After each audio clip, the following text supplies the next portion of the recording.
Hello guys! Kote-kote at kamusta sa inyo lahat? Ayan, at nagbabalik si Inday Musa ang ambisyusang chismosa dito sa Singapore.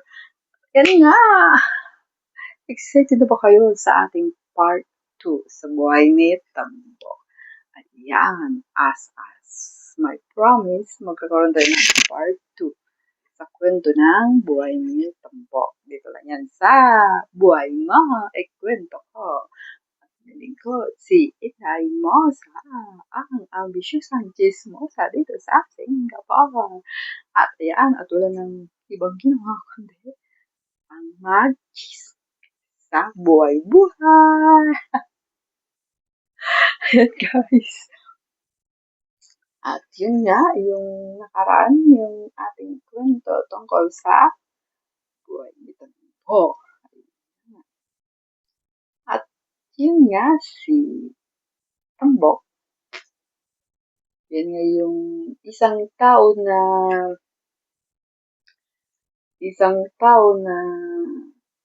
mabait, pero may kakaibang ugali. Yan, kung ano yun, siya yung pikon, pero pag nakuha mo yung ano niya, yung parang pag nakuha mo yung kiliti niya, yun, mabait din sa'yo. Diba? At, yun nga, yung mga kwento-kwento na pinagdadaanan dito dahil bago kang makarating dito sa Singapore, ay siyempre sa Pilipinas pa lang marami kang gagastusin, kailangan mong gumastos sa pagpaprocess para sa pagpunta dito, mga requirements, ganun, medical, o diba? At hindi rin naman biro ang mahirap yung pag-apply papunta dito. Kasi noon naranasan ko rin yun na, oo nga, sobrang hirap nga talaga. At noon, yung sa time namin noon, 6 months salary deduction pa yun. Pero ngayon ay 3 months, 2 months salary deduction. Kaya medyo kukunti na lang yung ano nila. Pero hindi katulad nun sa time namin noong 2008 na 6 months salary deduction yun. Ayan. At bago dun, malaki din gagastusin mo sa Pilipinas. Siyempre, training, medical, magpa-passport ka pa nun. Tapos yung, siyempre, pupunta ka ng Maynila, yung allowance mo, ganun. O, ayan, tuloy. Balik tayo sa buhay ni Tambo. Ayan, yun nga. Nag-apply siya papunta rito. Tapos, yung sa hirap ng pagdating dito, ang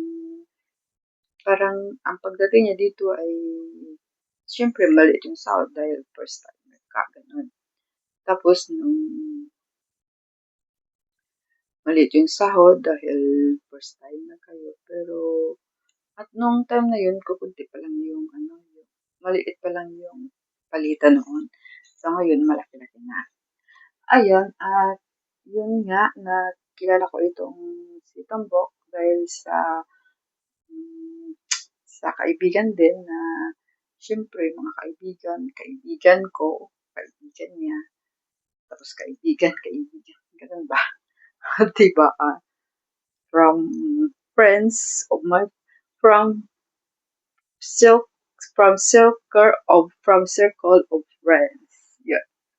My friends, yung kaibigan niya, ng kaibigan niya, basta ganun. Oo, ganun. Ayun, ganun yun. Tapos yun nga, na nagkakilala kami. Tapos yung, syempre, kwento-kwento sa mga buhay, kwento-kwento kung paano ba iraos yung buhay dito, yung pang-araw-araw dito sa Singapore, yung buhay. Dahil yun nga, maliit nga lang yung sahod mo, tapos papadala ka pa sa pamilya mo, tapos kailangan mo rin ng allowance dito. Siyempre, mag-off ka, pambili mo ng mga personal needs mo, yung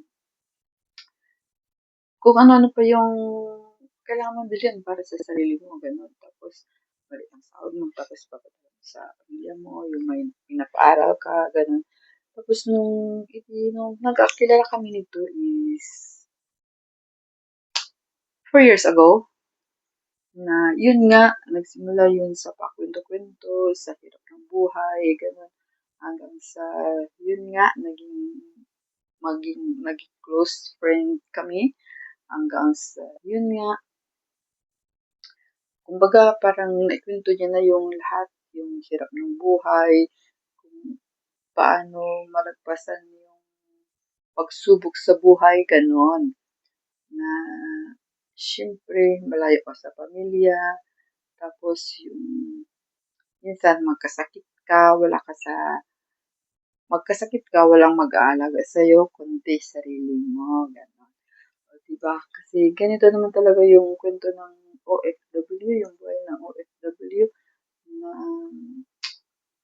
masaya ka sa harap ng maraming tao, oo, masaya ka sa harap ng camera, pero sa totoo lang, malungkot ang buhay, gano'n.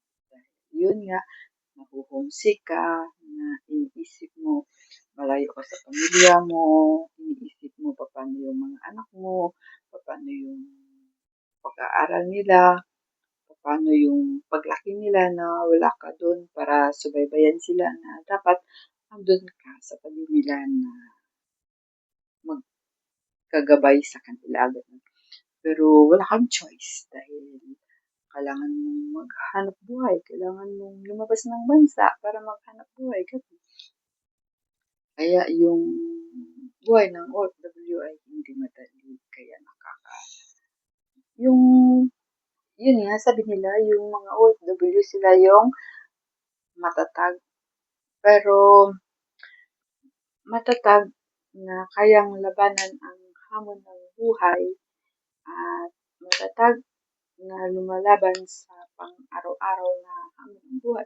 Siyempre, stress ka sa trabaho mo, stress ka rin sa pamilya mo, kulang ka pa sa tulog, pagod ka pa. Pero dapat mong lagpasan lahat ito dahil kaya nga ikaw nga ay isang OFW.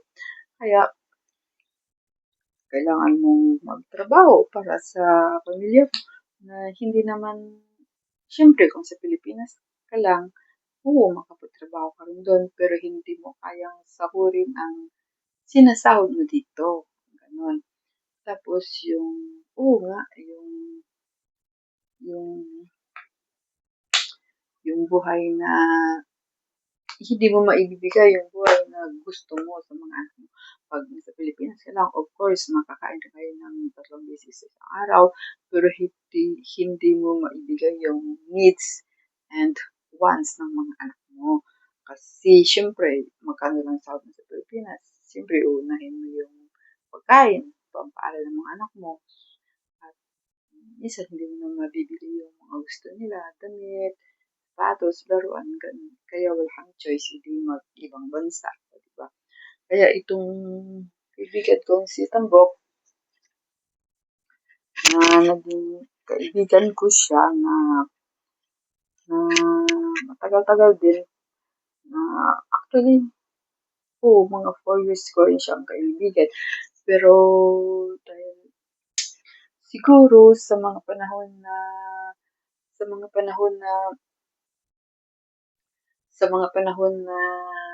bago pa lang siya dito noon, siyempre andun ako para kumbaga parang mag-guide para sa mag-alalay na ako yung magpapalakas sa kanya na ganun yung buhay, ganun yung ikot ng buhay natin dito, dapat kaya mong labanan lahat. Stress, pagod, gutom, magtiis. Siyempre, kahit pagod ka, hindi tiisin mo dahil hindi pa tapos yung trabaho mo. Siyempre, kahit gutom ka, tiisin mo dahil hindi pa oras ng kainan, ganon. Hindi pa oras para mag-lunch, hindi pa oras para mag-dinner. Kaya kahit nagutom ka, tiisin mo at diskarte na rin. Pag alam mong gutom ka, medyo dumiskarte ka na. Siyempre, dapat meron kang pagkain sa kwarto mo, meron ka mga biscuits na pag gutom, meron kang madudukot, meron kang pantawid sa gutom, gano'n. dapat meron kang pantawid sa gutom. O, di ba? Dapat ganun. At yun nga, nung una pa lang siya, parang ako yung nagpapalakas sa kanya na kailangan mong lakasan ang loob mo, magpakatatag ka na lahat ng ito ay pagsubok at yun ba na habang tayo nabubuhay ay kaya, habang hindi naman ibibigay yung pagsubok sa atin ng Panginoon kung hindi natin kayang labanan, ganon. At abang tayo nabubuhay ay mayroong pagsubok, ganon lang, kasama yun sa buhay. O, diba? Yun nga, at the beginning, ako yung nag-encourage sa kanya, nagpapalakas ng loob niya na ganito yung buhay dito sa Singapore. O, syempre, sa Pilipinas, hindi naman tayo kumakain ng noodles masyado, di ba? Para sa atin, sa Pilipinas, kumakain ka lang ng noodles pag wala kang pamilya ulam, ganun, pag may sakit ka, mag-noodles ka dahil kailangan mo yung parang mainit na sabaw. Parang, alam ko pag nagkasakit ka o wala kang pambiling ulam, kaya ka nag-noodles. Pero dito, lalo na pag yung mga amo mo ay local, na mga Chinese nga, yun nga, na sila yung hindi sila kumakain ng kanin. Noodles, tinapay, ganun. Kaya kailangan dapat mag-adapt ka rin sa sa environment, kung paano sila mamumuhay dito. Dapat yun, mag-adapt ka una. Mag-adapt ka talaga kung paano yung pamumuhay dito. Dahil hindi naman pwede na sa Pilipinas, sa pagkagising mo, kakain nga ng kanin. Dahil dito, hindi na sila kumakain ng kanin. Kahit na sa lunch, dinner, puro noodles, kaya may tinapay. Diba? Kaya dapat yung unang mag-adapt ka. Kaya yun yung sabi ko sa kanya na kahit hindi mo gusto yung ulam, wala kang choice, kainin mo para hindi ka magutom. O, diba? Dahil, wala tayong choice kasi magkaiba nga magkaiba tayo ng kultura, magkaibang lahi, magkaibang kultura, kaya wala tayong choice, hindi mag-adapt ng culture nila, ganun. Na, oo, sa Pilipinas, pag may sakit, kaya ka lang kakain ng lugaw. Pero dito, parang na yun, special meal na yun, magluluto ng porridge, ganun. Kasi ganun sila dito. O, wala tayong magawa. Kaya yun yung una, yun yung sabi ko sa kanya na una, kahit na hindi mo gusto yung ulam, wala kang choice, kainin. Pilitin mo yung sarili mo. Sa una lang yung mahirap. Oo, naranasan ko rin yung hindi ako kumakain ng ganito, ganyan. Pero, pag hindi ako kain, magugutom ako. So, walang choice. Kainin ko. Ganun. Diba? Hanggang sa, ngayon, hindi naman lahat kinakain ko. Pero meron naman talagang gulay na hindi ko kinakain. Meron naman akong ulam na hindi ko talaga kaya kainin. Pero at least yung iba, andun yung point na kahit pa paano kung kahit na hindi mo nagustuhan, kainin mo. Sa una lang yung mahirap. Tikim ka lang pa konti-konti hanggang sa, yun nga, wala ka namang magawa talaga kasi yun naman, unless pag ikaw bibili ng sarili mong pagkain, magluluto ka ng sarili mong ulam, gano'n, wala tayong say doon. Pero pag yung kung ano kinakain ng amo mo, yun din ang kinakain mo. Hindi, kahit na hindi mo kayang lunukin, hindi pilitin mo. O, diba? Kaysa naman na magugutom ka, o, diba? Kaya, ito ngayon si Tambok, yung sa una, talaga hindi siya kumakain ng gulay, tsaka hindi siya kumakain ng Chinese food. Pero yun, sabi ko sa kanya, wala kang choice. Dapat, try mo na kaysa naman magutom ka, o, diba? Magkano yung sahod mo, tapos bibili ka pa ng sarili mong pagkain. Hindi, parang lugi ka rin doon. Kailangan mo pa magpapadala sa pamilya mo, ganun. So, hanggang sa, yun nga, nag-unti-unti na siya hanggang sa dumaan yung mga buwan, taon, na yun nga, paunti-unti hanggang sa parang lumaki na yung ulo niya dahil nakailang taon na siya dito. Yung, kumbaga naka-adapt na siya ng culture, environment, naka-adjust na siya. Yun nga, yun nga, lumaki na yung ulo niya. At parang abangan na lang sa part 3. Sa part 3, magkukwento ako dito kung ano yung naging, kung ano yung naging friendship namin. Oo, dahil yun nga, una pa lang ako yung nagpapalakas ng loob niya na kahit na hindi mo gusto, kainin mo dahil wala kang choice dahil magugutom ka. Ulitin mo na kunti-kunti lang, tikim-tikim ka lang muna. Tapos yun nga hanggang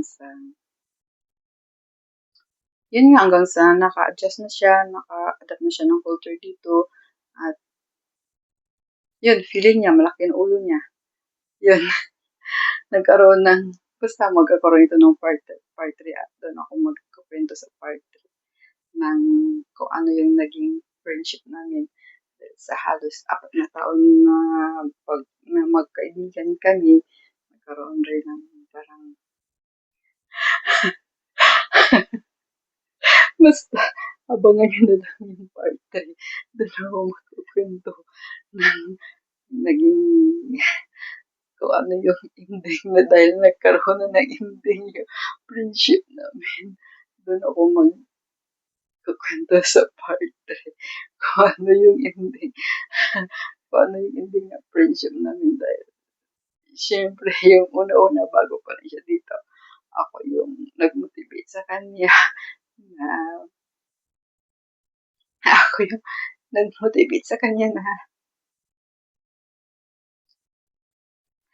dapat mag-adapt ka ng culture dito na syempre makibagay, makisalamuha sa mga tao dito na syempre ganun talaga pagbago ka.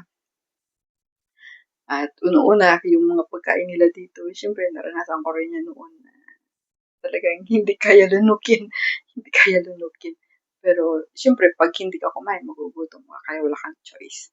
Pilitin mo yung sarili mo. So, yun yung naintindi ko sa kanya noon na kung ano yung naranasan niya, naranasan ko rin yan noon. Pero wala tayong choice. Dapat tayo yung mag-adjust eh.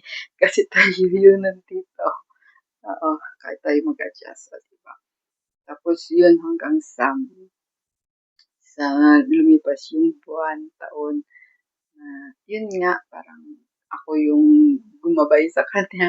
Ako yung nag-motivate, nag-encourage. Parang doon, nung naka-adapt na siya, naka-adapt na siya ng culture, yung, oo, parang sanay na siya dito. Tapos, nagkaroon ng hindi yung friendship namin. Dahil, syempre, lumaki na yung ulo niya na dati, ako yung laging nagpapalakas sa kanya. Ako yung andun para sabihin sa kanya na kaya mo yan.